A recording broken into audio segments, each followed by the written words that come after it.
Hello, everybody, and welcome to our 8th webinar. Can you believe it's our 8th webinar during lockdown?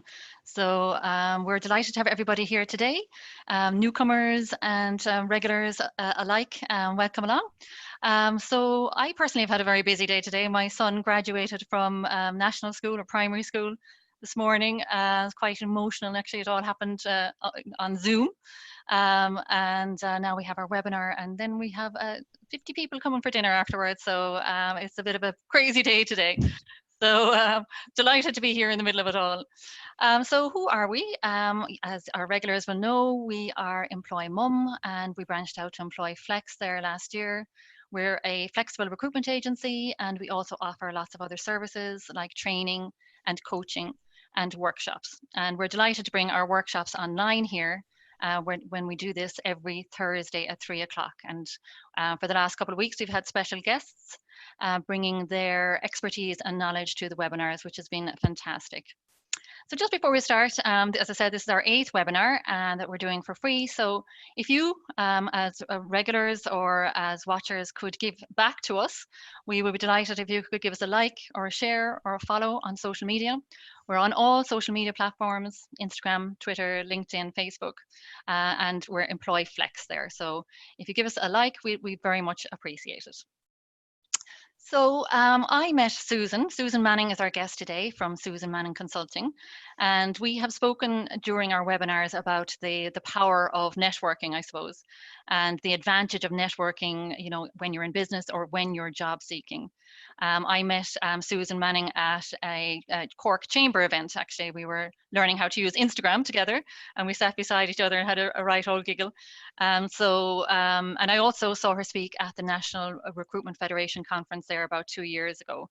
So as I said, the power of networking, you cannot underestimate it. Susan is here today just down to, I suppose, meeting at a networking event. So a little bit about Susan. Susan is an executive and leader coach. She supports teams and organizations to recognize what changes they need to make and supports them in moving out of their comfort zone to make the change. Susan worked for 22 years in a corporate environment, so she understands that scene very well. And she was in the field of HR. And in 2017, she took a leap, I suppose, and set up her own HR consultancy. And she's been working on that ever since. So she does leadership development and talent and HR consultancy, and it comes highly recommended. So her topic today is finding clarity for career success. And I'm really interested to hearing about this because many of our candidates who come to us you know, that is one of their main challenges that they're finding, that they just know that they want to work, they know they want to do something, they know that they don't want to be, you know, left on the scrap heap, but they're not sure what they want to do. So I'm really looking forward to the advice that Susan has for us today. And so without further ado, we pass you over to Susan, who's going to run through her presentation. And just a little bit of housekeeping, Susan is going to run through her presentation. And she has some fabulous slides and that to go through, and we'll have the questions and answers after her presentation. So we'll just let her run through. And if you hover over your screen, you will see a questions and answer feature there. So if you have any questions while Susan is going through her presentation, you can just pop them in there. And at the end of the presentation, we'll answer those questions. Okay, so over to you, Susan.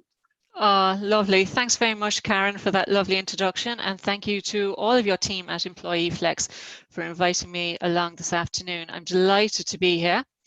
And thank you to everyone who is dialing in. So let's just get my slide ready. And there we go.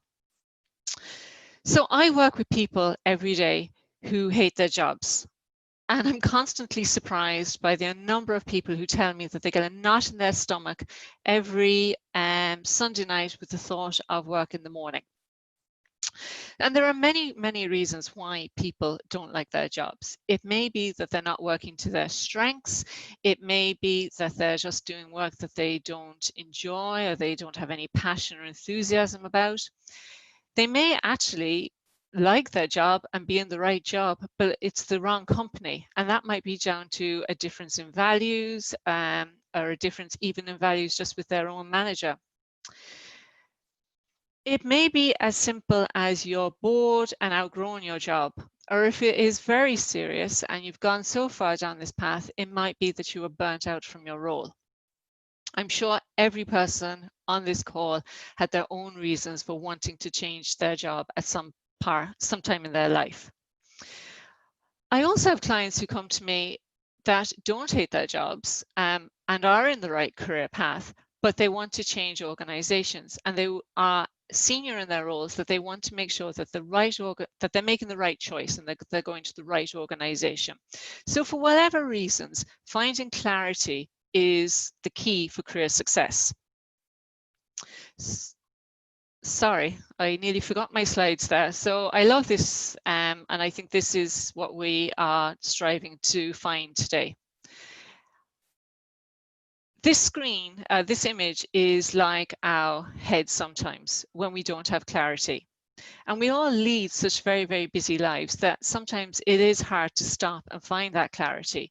And I know that over the last couple of months, thanks to COVID-19, one of the benefits is that we have taken a step off the hamster wheel, but maybe we have filled it with other things and we're still not doing the thinking that we need to find clarity. When you don't have clarity, people often say to me, I just feel weary.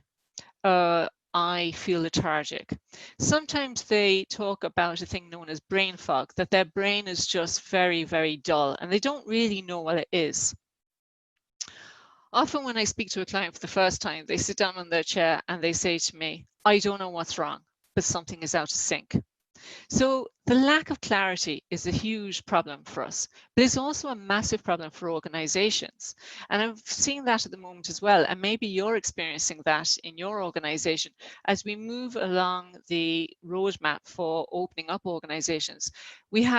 Organizations have limited direction, they're not sure what path they're going into. And when that can happen, that can actually cause an organization to be paralyzed because it doesn't know what direction it wants to move into because it doesn't have the clarity. So just a tiny bit of science, and I might just read this, but clarity has its roots in a UK physio-analysis in the 1960s by a gentleman called Bion. And his basic idea is that in order for us to process our thoughts and feelings fully and effectively, we must first be able to contain them. And in our quest to contain them, we need to recognize them. So often when we don't like something that we're thinking and we don't like something that we're feeling, we bury it and we don't want to acknowledge it. And I'm sure we're all used to doing that. We just try to control those thoughts. But containing them means grabbing hold of them and understanding them and being present with them in a very gentle, non-judgmental way. And it is this act that will help them pass through our brain and our consciousness. When we bury these thoughts, when we bury these feelings day in, day out, maybe moving into weeks and then months and then to years, that's when our brain becomes cluttered and it starts to look like this image here on our screen. And that's when sometimes, if we get so bad, physical symptoms start to appear in our bodies. So that's when we might get the headaches or the stomach aches. And I guess one of the reasons why I'm able to support my clients through this path and why I am so passionate about finding clarity for career success is that I didn't have it for a while. So I was very, very fortunate to move into a career that I loved, which was HR. And I worked in HR for too many years, but about 22 years. And in my last role, I had my ideal job. I was an international HR director supporting teams in 17 countries, and I loved it. But there was also something just out of sync, like what I mentioned earlier, that something wasn't just, I was thinking that there was something just a little bit bent. So unbeknownst to myself, I worked myself through this 4-point plan that I'm going to share with you today. And from that plan and working through and understanding where I wanted to go and what my clarity was, it enabled me to decide to leave the corporate world and to leave the core HR field that I'd worked in and only work with people and individuals on development and moving outside of their comfort zone. So after all that, I'm guessing you're just dying to know how you can start. And this is my first quote of today. The foundation of power is having the ownership of your career is clarity. And that's why clarity is so important. So where do we start? Very simply, either get a large piece of paper or get like what this lady has in this image, lots of Post-its, and start writing down what do you like doing? Don't think about barriers. Don't think about what you can't do. Just think about what you like doing. Next, start thinking about your strengths. What are your strengths? And sometimes when we have brain fog and we have this anxiousness that I spoke about and the lack of clarity, we forget what our strengths are and we can't remember them. So think back over what different managers have told you over the years. Think back what your colleagues tell you. And again, if nothing is coming to you and you're still not wondering what your key strengths are, ask your friends and family to name 3 strengths that they see in you. And you'll be surprised. Maybe your family will tell you you're always the one that comes up with the best ideas. Maybe your friends will tell you you're always the one that organizes the night out and makes sure we're doing interesting things. So, gather those thoughts and gather those strengths. Think about the days that you go home from work buzzing and full of energy. What did you do that day? What gave you that energy? I'm sure maybe you were working on a project that was new to you. Maybe you were working with like-minded people, but whatever it was, write it down. And once you start writing it down, maybe you can put your piece of paper, if it's a piece of paper you're working on, or your Post-its in a place that you can leave off for a couple of days and keep adding to it as things come to you, as things that you're thinking about come to you. I was working with a lady one time who had had a very varied career. She'd started off in being a beautician. She'd moved into sales. Then she had moved into being an office manager, and now she was working in finance as a finance assistant. And she didn't hate her job. She certainly wasn't unhappy, but she wanted to figure out what it was out of all of this career that she really enjoyed and what did she want to do next. So she did this exercise, right? And she put everything out onto the board. And then when we worked through the next processes, she figured out that from working at this board, she figured out that there was 2 things she liked doing. She liked building relationships and working to targets. So we worked our way through the next few steps I'm going to talk to you about now. And from that, she identified that recruitment and maybe working for recruitment for a sales team would be where her passions would lie. And she went and she's now doing that. And it was all from just figuring out what she was good at and what she enjoyed doing. Once you have this done, once you've figured out all of these things, you've brain dumped and there's nothing else you can do, start to look for the patterns. So if you have your Post-its, you can put them into, bundles. And if you have your big, large blank piece of paper, highlight them in different colors, but see what patterns are jumping out. See what is emerging for you. Now, I appreciate that this can be quite difficult, okay? And I appreciate that this can take a little bit of time.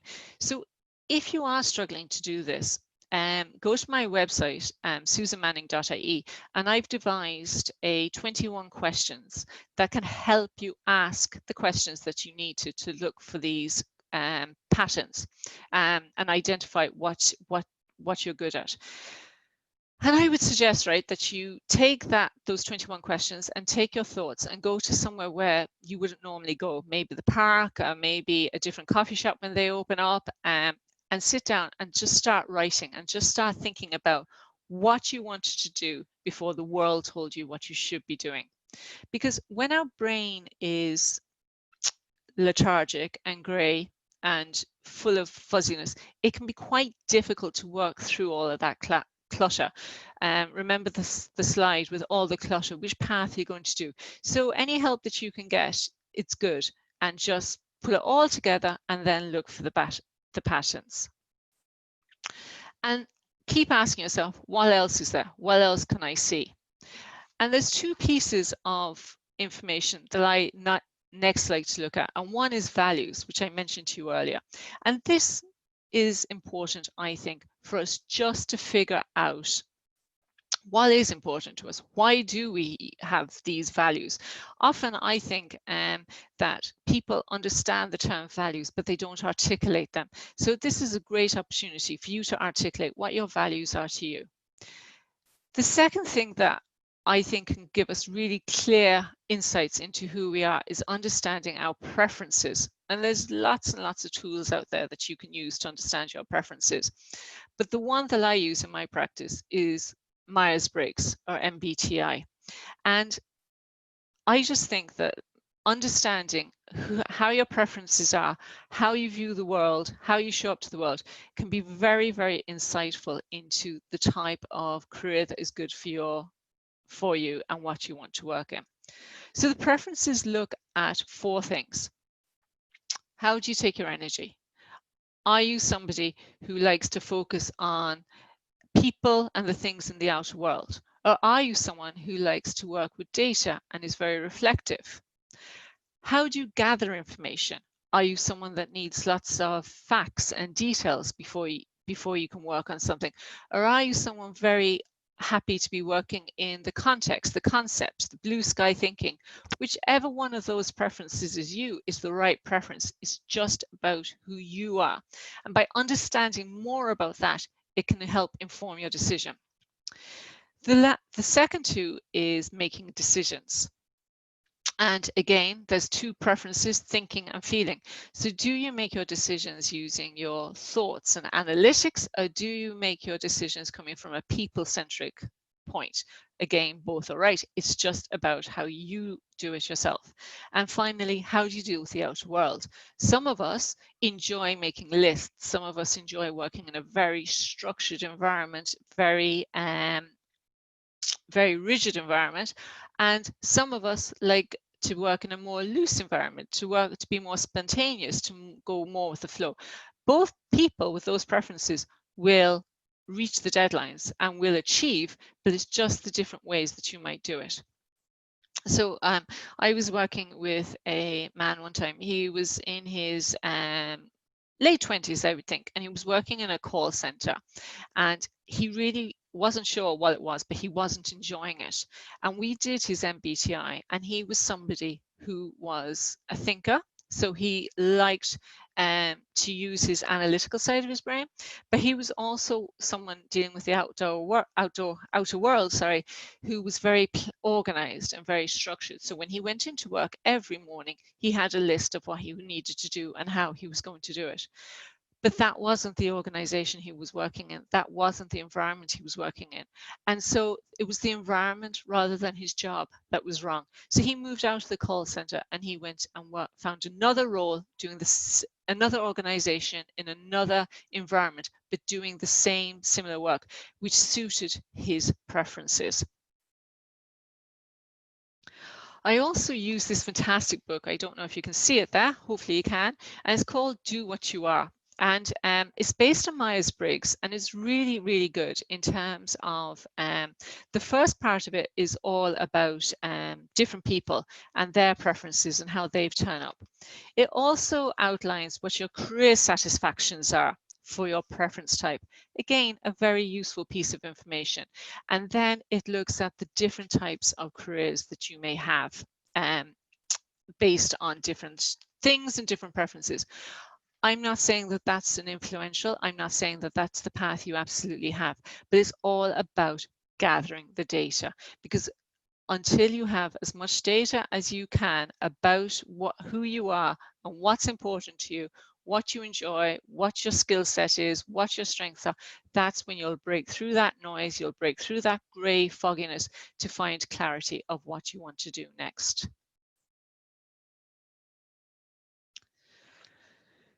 The next step is very simple, and it's exploration. And it's going back to that question, what do I want to do when I grow up?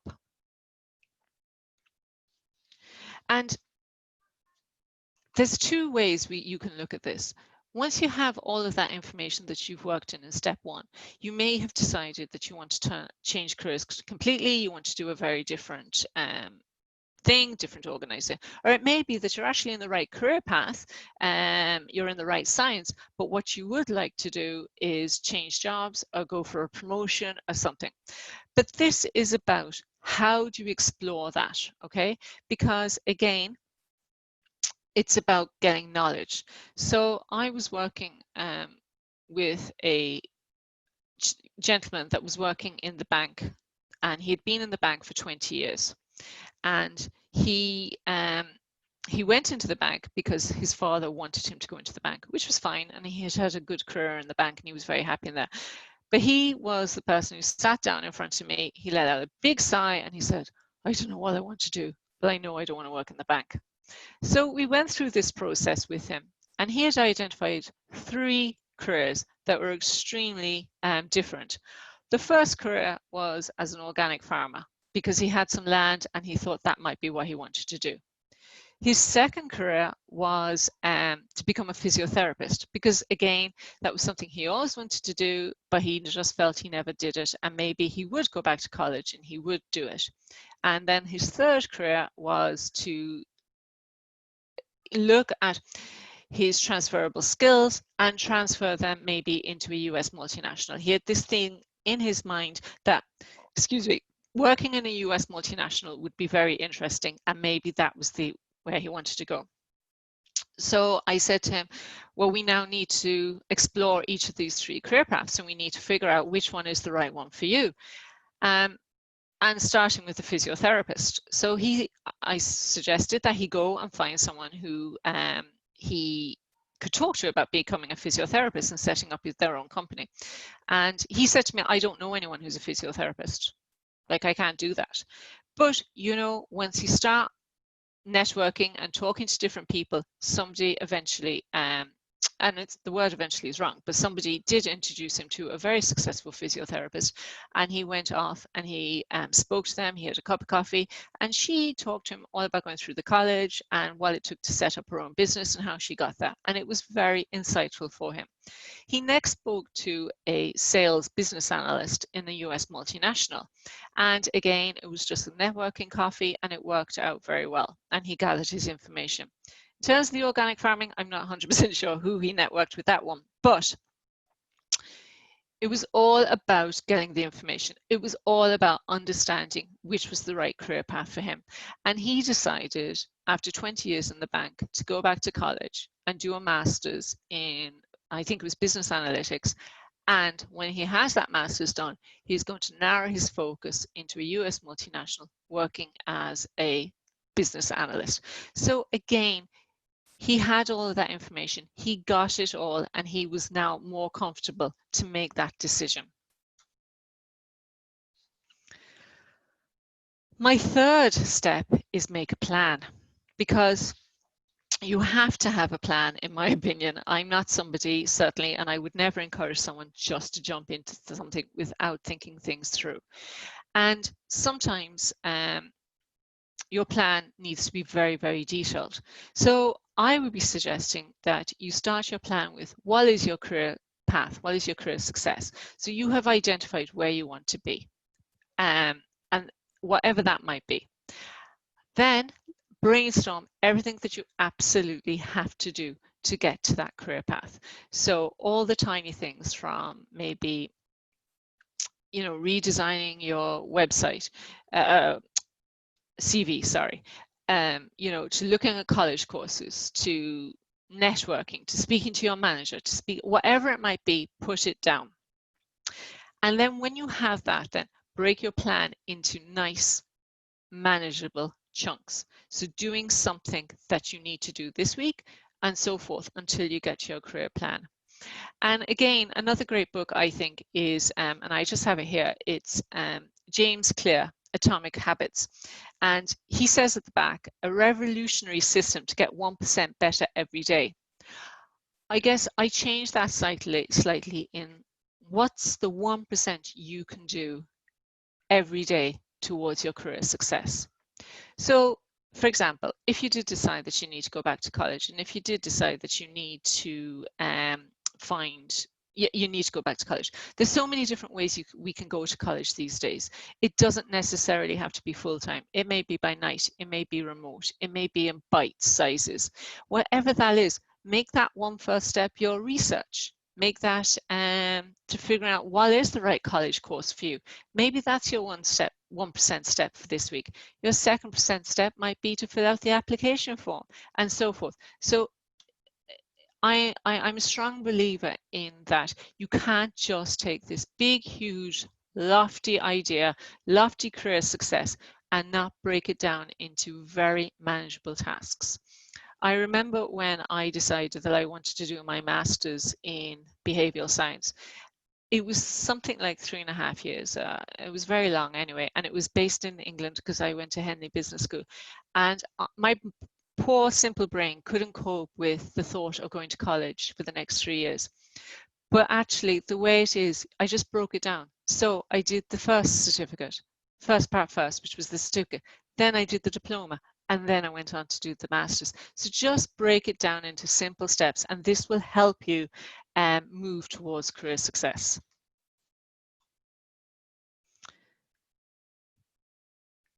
And then sometimes there is no more thinking. There is no more of what you want to do and how you're going to do it. You just have to start to do it. You just have to do it. And if it's a big career change, and if it's you know, a really different, stark decision making, it can be scary. There's no shadow of a doubt about that one. It can be very scary.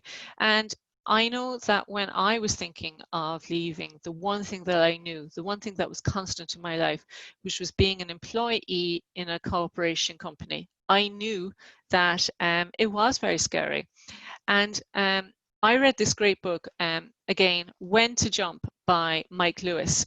And he's a cousin of Sheryl Sandberg. And the one thing that I took away from that book is that you're asking your friends and your family not to support you, not to agree with you, but just to support you. And I thought that was really good. And I made that mantra and I turned that into my conscious mind. I don't need you to agree with my decision, but I need you to support me. And you may be thinking, why my conscious mind? Because again, back to our conscious mind wants to keep us within our comfort zone. It wants us to keep us protected, and it wants to keep us doing the same thing that it knows that we can do and that we're good at. So it doesn't like the thought of a big change. It doesn't like the thought of doing something totally outside its comfort zone. So by talking to myself like that, in that I just want you to support me, it works, it helps. The other thing that I did, which is a tiny bit cliche, is ask myself, you know, if I was 80 and I'm on my rocking horse and I'm thinking about the regrets I had in my life, what would be the biggest regret I would have? And you know, the biggest regret I would have would be, for me personally, is not to try my own consultancy company. It's something that I've thought about, something that I've wanted to do, but I was never sure I would be in the right place at the right time to do it. So that also is another good question. I was speaking to someone earlier today and she shared with me about going for a promotion. And she said, like 12 months ago, she said it was really outside her comfort zone. She didn't think she was going to get it. Everything told her not to go for it. There was internal office politics at play where somebody else had already been assigned to that promotion. But she applied, she went for it, and she got the job. And now, I think it's 12 months or something, 18 months later, she's doing that promotion role.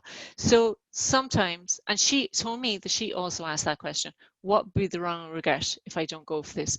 And her regret was not trying for it. So sometimes you just need to go for it, okay? You just need to say, this is the time and I just need to do it.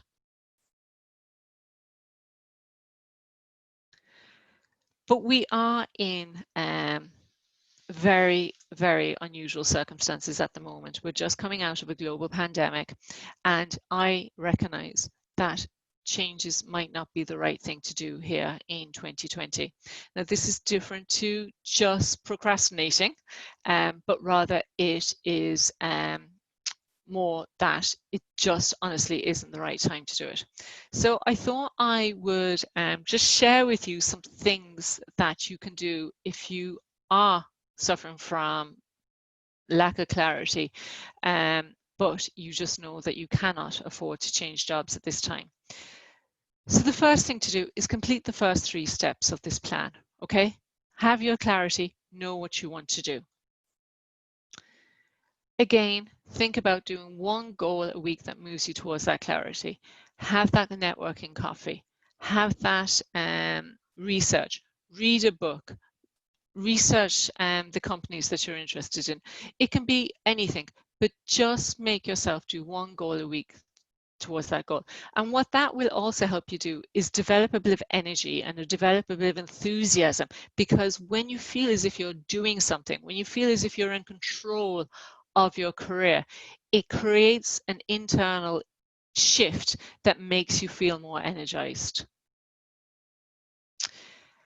Learn something new, and it doesn't necessarily have to be anything to do with your career to support you on your career path.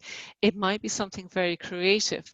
And again, the reason why I'm suggesting this, especially if it was something like knitting or baking or something like that, it helps with the fuzziness. It helps with that fog inside your mind that allows your creativity side to come through. And again, anything that can help reduce that fog and clear that you're having can only be for the benefit. I'm sure we've all heard of Mel Robbins, and she really is great. And I came across a LinkedIn video that she did, and I'm sure if you Google building skills for your future career, you will find it. She speaks about how your current job can help your future job, and this is so resonated with me. I was working in a job that I wasn't mad about, but I did it for 12 months, but what it gave me was a mere recruitment experience.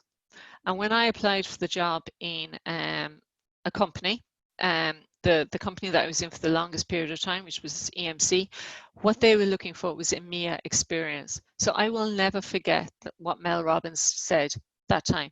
The role, that experience helped me get my role in my ideal company, doing my ideal job for a very long period of time. So even if you are frustrated at the moment and you're frazzled by your job, be mindful that you are building skills for your future career. You will always have those transferable skills to take with you, and that is very powerful. Try to look at work through a fresh lens. And again, I appreciate this is not the easiest thing, but there was a reason that you joined that company. There was a reason why you were doing that job. Try and remind yourself of what that is. Try and remind yourself of why you were there. Look for the positives. And I know it's not hard to always look through for the positives. And I'm not going to spend too much time talking about gratitude, because there are so many different ways we can do gratitude.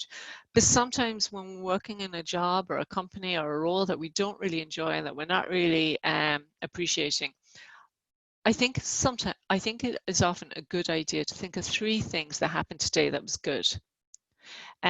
Hopefully, ideally, you might be in your car driving home, which I know that might not be where we are at the moment with most of us working from home. But just this will help us to start looking at the work through the fresh lens, right? It will change our perspective. It will change the way we're thinking, right? Because what we want to do is rewire our minds onto thinking of being more content with the role that we're in at the moment until it is the right time to move. So think of 3 good things that happened to you today. And then, maybe shake things up outside of something new. Maybe ask your manager if you can go on a new project. Ask your manager if you can go work with someone else.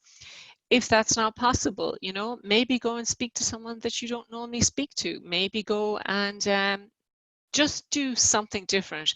The things that are coming to my mind are like park somewhere different in the car park, but I know that most of us might not be doing that at the moment. So and maybe it's a little bit difficult if we're working from home, but I'm sure you get the idea of just trying to shake things up so that you can start to enjoy your present time.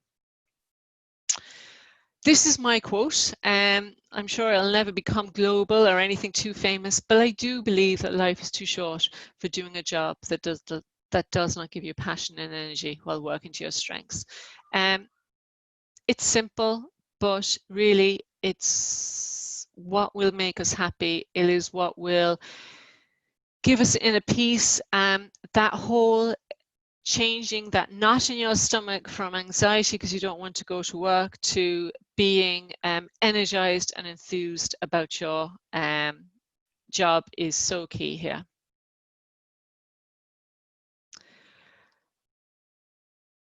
In my coaching practice, I have developed a framework called the 4 C's.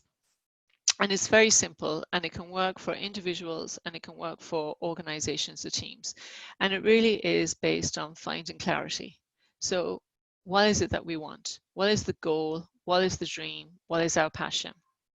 Once you have that clarity, I remind you back to the first slide, the power of clarity will give you confidence.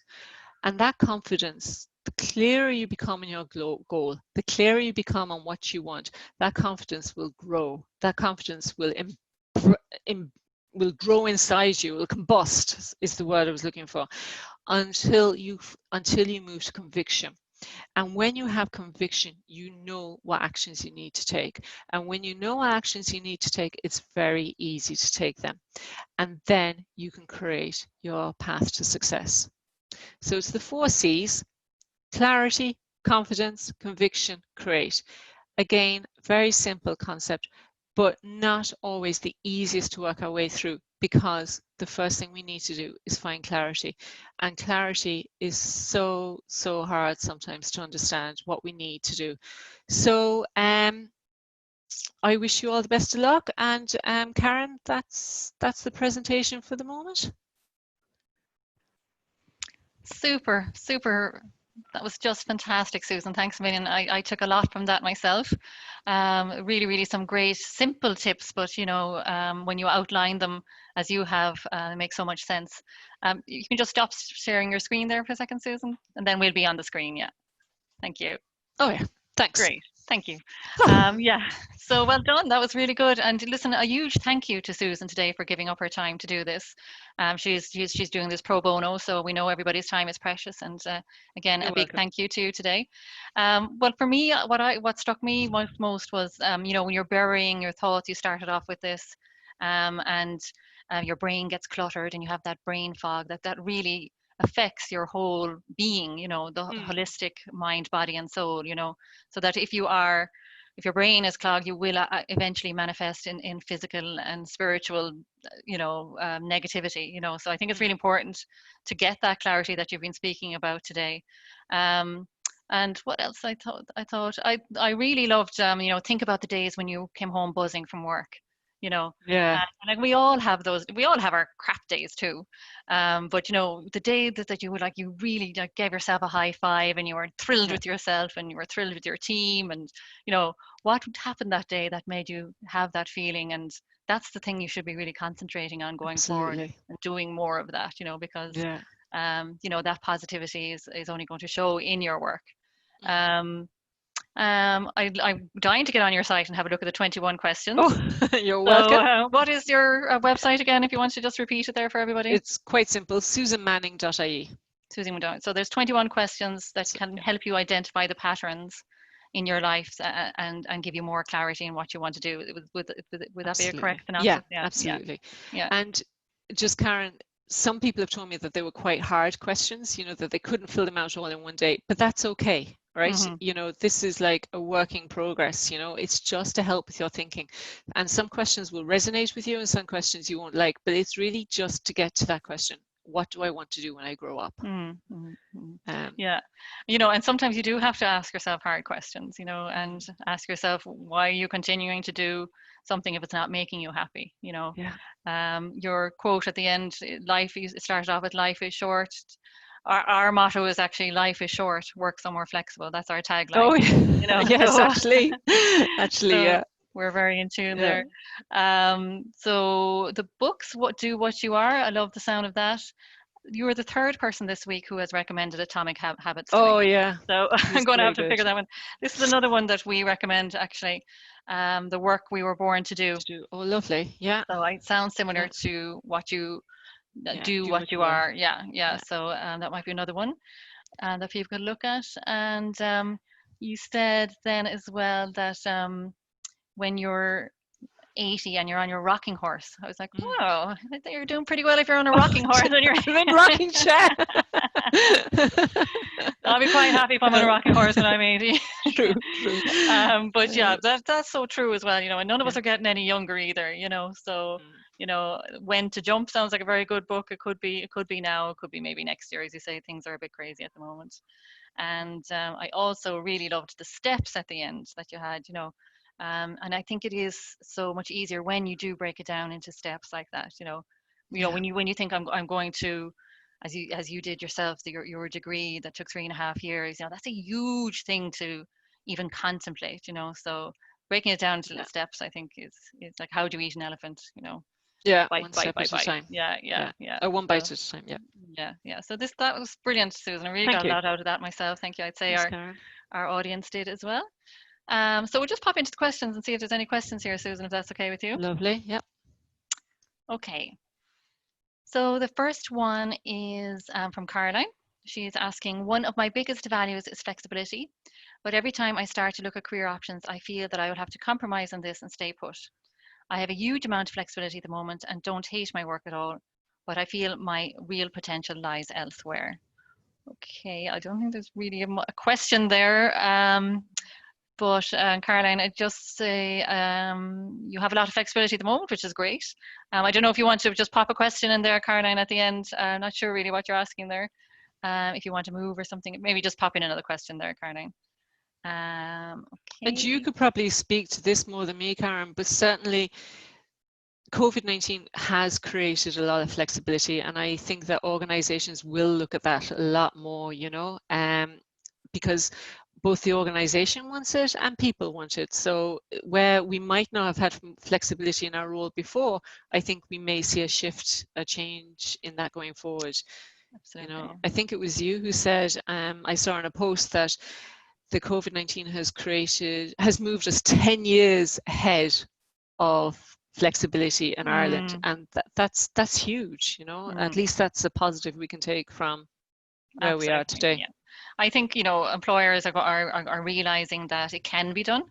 It used to be one of their misgivings about flexibility, that they didn't have the technology or the security would be an issue. But, I suppose COVID-19 has proven that it can be done. I suppose we just need to get the policy and procedure around that now to make it work, because everybody kind of just rushed into it without the right scaffolding around it, so Very yeah. true. So another question from Mary, is it possible to skip a step in finding the clarity? Um, absolutely. I guess you can skip a step. It depends what step you want to skip. I don't think you can skip step one. And maybe people might think that step two is just drawing out the process, having these networking conversations with people. But again, I think that it's all about building up your clarity to confidence, So I'd be cautious about skipping step two. In terms of making a plan, absolutely. Step three, absolutely. Some people dive straight in, they just get on with it. They're not a plan person. I guess for me, that's not me. I need a plan. I'm more of a cautious person. So I like to have that.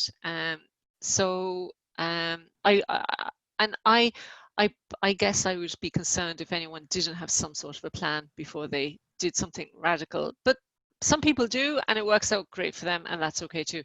And then in relation to step four, absolutely, you can't skip that one. Just do it. So I guess step two is probably the step that most people would try to skip. The networking and the researching, but it's all about gathering the information. Very good. Thanks for that. So from an anonymous attendee, I was due to interview for an internal promotion against a few of my colleagues. This is now going to be a 3-panel virtual interview during the summer, and I'm not sure about being able to put my best self forward virtually. Any advice on this? Yeah, well, I can probably answer that one because we are helping a lot of candidates now to do virtual interviews.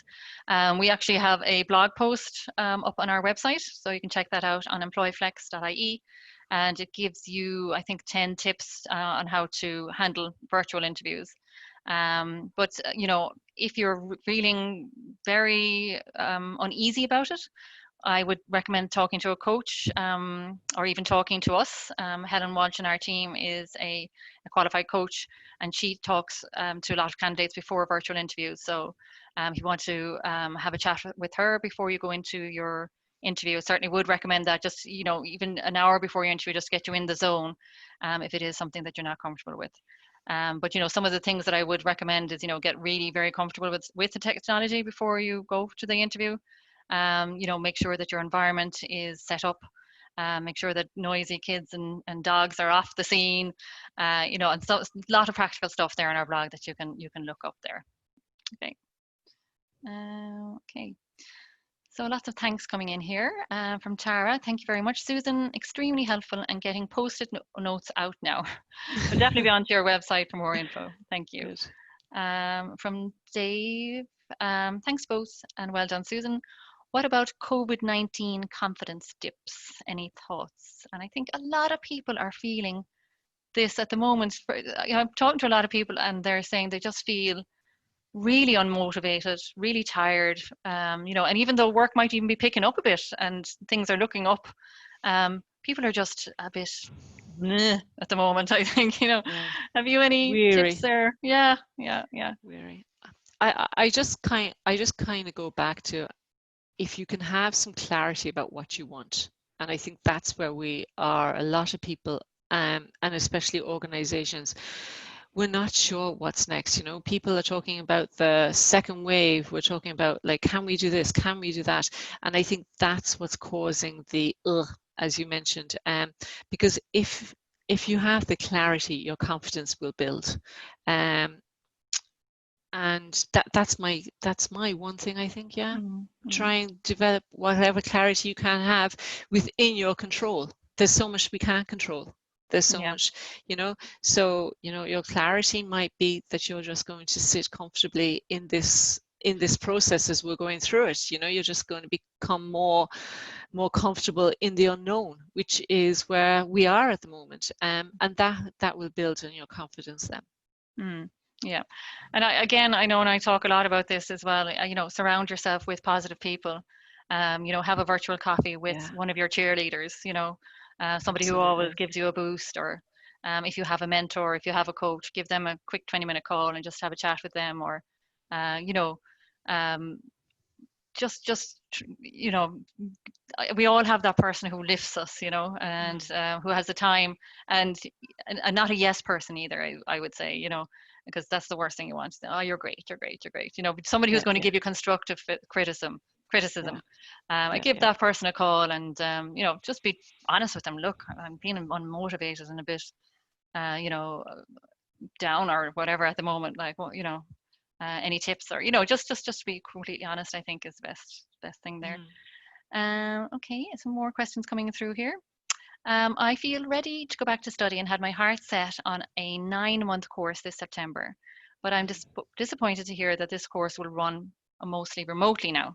I feel like I will thrive much more in a face-to-face environment. Any tips? Have you any? Do you want to take that one, Susan? I think lots of people are going to be feeling like that. You know, I mean, there's talks that first-year college students won't even go back to college, and certainly from my days in college, the highlight was being in college. So it will be difficult. But the thing about the online college courses is that you are in an environment like this. Usually, you're in a classroom environment. You are using videos, so take all of that, be proactive in the class, you know, ask the questions, have the video turned on if it's possible, and start your networking. But it will be different, but still start reaching out to people and asking them in your class, you know, do you want a virtual coffee, and build it up that way. you know, there is no doubt that it may be more difficult, but it's all about then again what you put into it and just trying to get the best out of it, because it's going to be a different situation. Yeah, for sure. I suppose there are lots of different ways that you can, improve your interactiveness, I suppose, as you're online as well, and maybe you could try a few of those tips as well. When you're communicating with your course tutor and the other people on the course, always leave your video on, try to connect with them, try and connect on a personal level with the people who are in the course if that's possible as well. Give feedback to your tutor and ask for feedback, so try and make it, even though you're not in a physical space together, that you try and make it as interactive as possible, even though you're online. Because luckily we have video conferencing tools, really, or else we wouldn't be able to see each other. So at least when you can see each other, you can connect on a certain level. So try and maximize on those connections when you're online. And I said that means keeping your video on and being 100% present as well while you are in your class or your meeting or whatever. That you're not scrolling on your phone, or you are actually in the place and in the zone. And giving the person who is giving the presentation that 100% respect that you would, you wouldn't be scrolling through your phone if you were in a physical space. So try and use those tips, I suppose, to make the sessions as interactive as you can, yeah, and to connect on a personal level as much as you can as well. Dave comments that he's quoting the Serenity Prayer a lot these days. Thanks for that, Dave. We'll put that on the website, actually. Fiona is saying, thanks very much to both of us. Susan really enjoyed your presentation, was very insightful, and she is also a big Mel Robbins fan. So lots of good advice. So yeah, thank you. They're lovely to get all these thanks. Yeah, lovely. Thank you. Rachel as well. Thanks, Susan and Karen, for the great ideas and tips. Thank you. So we're just coming to the end of the questions here. The last question here now, unless we have any more, is Susan. This is from an anonymous attendee. Have you any guidance on how to identify my passion? While I have an interest in many things, social, technical, and creative, I do not have a clear passion. Therefore, I find it difficult to figure which direction my career would move to next. Can you help? Yeah. It is definitely about the first step, and putting down all of the things that you're good at. What do you like? I think sometimes we get caught up in what we're supposed to like, or we get caught up in what the world thinks we should like. So can you remove that and really just think about what is it that you like? And often our passion may be born out of our strengths. So if you identify that one of your strengths is meeting with people and talking to people and getting to know people, maybe that is your passion, but it's just not the word you've used to describe it. Maybe you've used a different word like strengths. So I think that, but I do know what you're saying. It can sometimes be hard to identify what your passions are. The other point maybe is think about what gives you the most energy, because often that would be your passion as well. And just kind of sit with that, because it is, again, back to, we never really think about these things, do we? We never really think about what gives me passion. It's an unusual question, but I bet you if you just start thinking about where do I get the most energy from? What are my strengths? Your passion will come through them. Okay, yeah, very good. Just one more question that's coming here, and then we'll call it a day because we're nearly up to the hour now. So from another anonymous attendee, before COVID, I had flagged a few times to management that I was not being challenged enough and wished for my role to adapt. COVID has resulted in a freeze in hiring, promotions, and internal moves. And now this means I'm looking at another 6 to 12 months with little or no change in my role unless I move to another company. Any advice? Yeah. So I think it's back to my tips at the very end. It's about reframing the situation, which is, a coaching term, but rather looking at it in a different way, which I appreciate is not easy. And, it's unfortunate that you've had that knockback from your manager. But is there any projects that you could take on yourself that you could suggest? Because sometimes our managers don't have the bandwidth to be thinking of ideas for you. Maybe you can identify something. Now, often it might be on top of your day job. Maybe, maybe you have to take on something that that stretches you, but as I said, is on top of your day job. If you work in a bigger organization, they often have different groups that you can join, that you can get involved in. That also can give us a new lease of energy. Maybe look at just shaking things up, doing things differently. And again, right, constant learning. Think about that growth mindset. Don't see this as you're stuck here for the next 6 to 12 months. Think about, well, what could I do to develop and learn myself in the next 6 months? Because I'm sure that there is something there. And that will help the time move faster, it will help you develop, but it will also develop you into that role as well, into the next role. Really good advice there. Yeah. A lot of it can be mindset, but we're not, the times that we are in the moment as well, they're not normal either, so that promotion probably would have even happened by now if COVID hadn't interfered. So that can be very frustrating as well, understandably. So okay, so we're going to finish it off there. Lovely. Lots of thank yous coming in there. Again, a huge thank you to Susan Manning for coming along today. Next week we have Sharon Huggard, who is a style coach. So it's going to be a very different webinar next week. We're going to be talking about looking your best online and dressing for success, dressing to get a job.